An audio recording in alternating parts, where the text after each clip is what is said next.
दररोज भगवद्गीतेचे श्लोक मराठीत ऐकण्यासाठी सबस्क्राईब करा. न च श्रेयोनुपश्यामि हत्वा स्वजन्माहवे.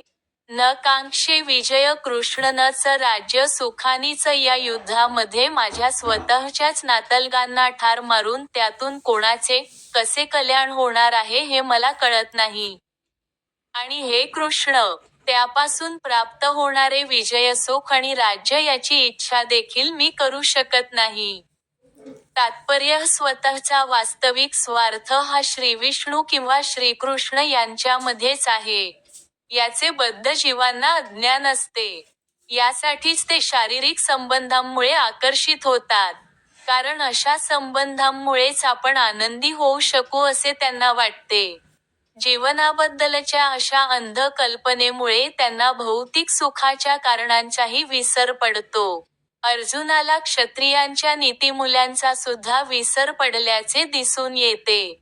असे सांगितले जाते की, दोन प्रकारच्या व्यक्ती.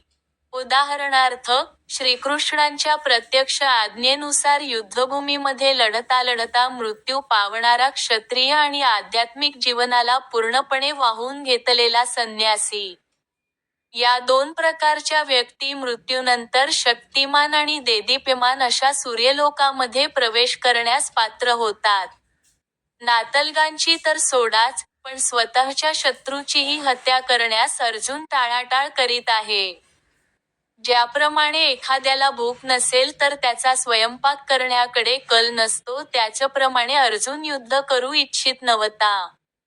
कारण त्याला वाटत होते की, स्वतःच्या नातलगांची हत्या करून जीवनामध्ये काहीच आनंद नाही. आता त्याने वनामध्ये जाऊन एकांतवासात वैफल्यग्रस्त जीवन जगण्याचा निर्णय घेतला होता.